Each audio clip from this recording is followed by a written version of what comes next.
If you are maybe 15 to 23 years old and enjoy cloud rap, which is a lo-fi take on rap, then you might know of a group called Team Sesh. Sesh. For me to write no finish, I get it, then I replenish. I get up and I go get it while you sitting in the dirt like. How you do that? Bones, why you do that? If you have heard of them, you might have heard of some of their bigger artists such as Mournst, Dear God, or its affiliates like Xavier Wolf. You might not have heard of this artist though.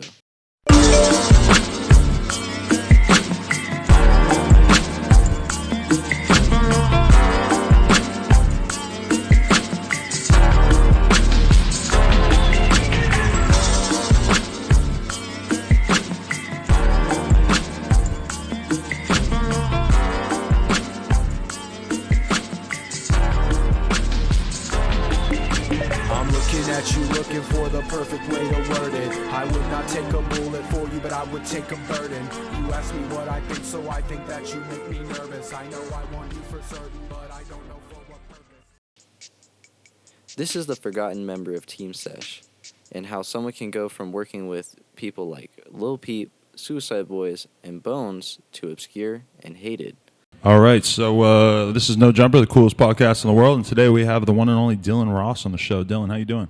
I'm doing pretty good. I'm tired. Let's start off from the beginning. Dylan Ross, also known as Rozzdyliams, was born January 24th, 1991, making him 34 years old at the time of this recording. Being from Ohio and specifically near Cleveland, he developed a specific taste for music that he got from his parents. His father, who was actually his stepdad, listened to a lot of industrial, noise, and goth music, with his mother listening to mostly punk during his upbringing. Roz details how his parents were young Gen X parents and gave him a lot of inspiration for his later taste in music. He also goes on to describe how rap music was scarce in this household, with his mom only having a tape of License to Ill by Beastie Boys, leading to his innate want to make rap music and explore it more. Roz also details how one of his earliest rap influences was ICP after he found their music at the library, and you can definitely hear the influences in his music. That even eventually led to him working with some of their artists on their label and performing at the gathering of the Juggalos. Sometime during his childhood, his parents bought him a 4-track for Christmas after taking notice in his infatuation with music. Soon after, Roz started making hip-hop beats adjacent to old Memphis songs, and it led him to meeting an important figure in his life, Bones. Bones had already been releasing a lot of music, but he was only 6 projects deep under the name Bones when Dylan Ross had produced 2 beats for his project Teenager, leading to more and more frequent collaborations such as mixtapes, albums, and Ross producing for Bones and other artists on multiple occasions. Even joining Sesh officially as of 2013 or 2014. It seemed as if everything was going good for a couple of years too.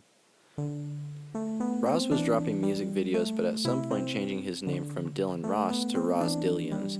Eventually the name change came with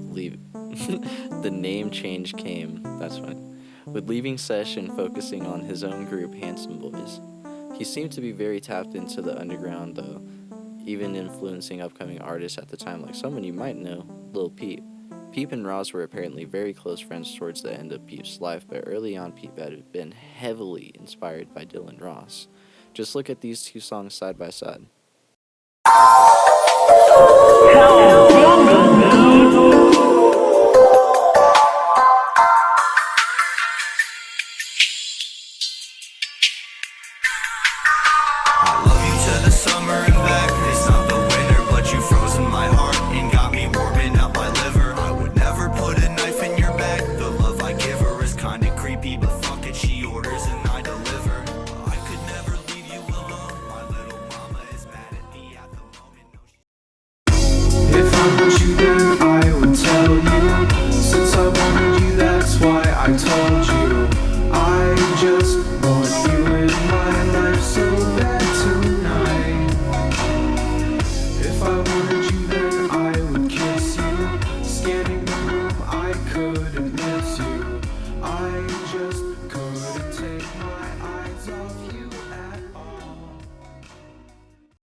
Apparently, even Peep and X bonded over their shared love of Roz's music.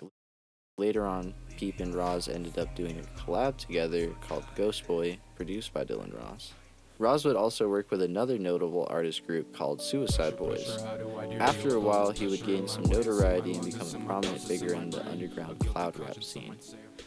Although there would be a very big shift in the coming years, Roz would drop tape after tape solidifying his presence in the underground and being a part of the community. And I can't pin exactly when he left Sesh either, but somewhere around 2016, Roz made a tweet distancing himself from the group. After releasing a few more projects over the following couple of years, he made a tweet that would forever change his career. The tweet reads as follows. I am regretful for my extremely toxic, misogynistic behavior. I have used my influence and abused my power. I am very sorry for my actions. This is a big problem within music.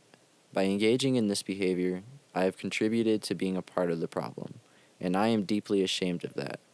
I communicated to a young woman and waited until she was older to further the communication. This was extremely manipulative and wrong of me to do to a young, impressionable woman.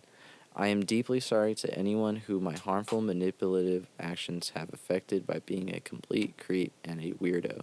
I am owning up to what I did, and what I did was extremely wrong. Because of my regretful actions, I am very understanding of anyone who chooses to no longer support me or associate with me in any way by cutting ties and disassociating with me. I have moved on from this toxic behavior and have used this as a learning experience. All I can do is grow as a human and ask for forgiveness for my actions. I have let you all down, and I have let myself down, and I have hurt people that did not deserve to be hurt. From the bottom of my heart, I am very sorry to anyone that I have hurt by my toxic actions and behavior. Dylan. The first time I read that, I was disgusted and in utter disbelief at the fact that it was true and he was admitting to everything. From what I could gather on Reddit, the allegations that Roz is a groomer started to float around in 2020, although there had been previous allegations. But eventually he made a tweet to not only apologize but confirm his role in the situation. If I'm not mistaken, the tweet is from the 29th of November 2020, but I could be slightly off on the date. You can let me know if I am in the comments. Either way, he made that statement, and around the same time frame as when he disappeared, and fans fled to Reddit to ask what happened to him, where some were informed of his recent actions. Some time passed, and he essentially kept his head low. From what I gathered on the internet, there was a girl around the age of 15, and apparently Roz had made contact with her via Twitter or Instagram, which led to them not only meeting at a show, but supposedly the music that Roz took down from all platforms was about the victim. I can't prove that these comments here are him, but this is a very specific username, and the time frames of the post add up. Sadly, little is known about the actual situation, and Bones never spoke on the matter himself, although his brother, Elliot O'Connor, made a tweet along the lines of, "Don't be a weirdo creep." I guess it was smart for Bones to stay silent on the matter, considering that was when he started to become more of a household name. Yet another artist who is currently in Team Sesh named Dear God had this to say, "Dylan Ross sucks, he looks and smells like cat piss." I've also talked to another unnamed artist in the scene, and to be honest, most don't even want to speak on the situation. But that should be a good summary as to how Sesh feels about their association with him. It's sad to see, but not out of the ordinary, especially when you consider his lyrical content. As of right now, Roz has tried to come back with a Christian-based album under the name Disciple Zechariah, and recently another project under the name Mournst, which featured another popular artist, Gizmo. After listening to it, I assumed that he most likely felt guilty for the situation and thought it would make him look better if he was publicly repenting, but that's just my theory.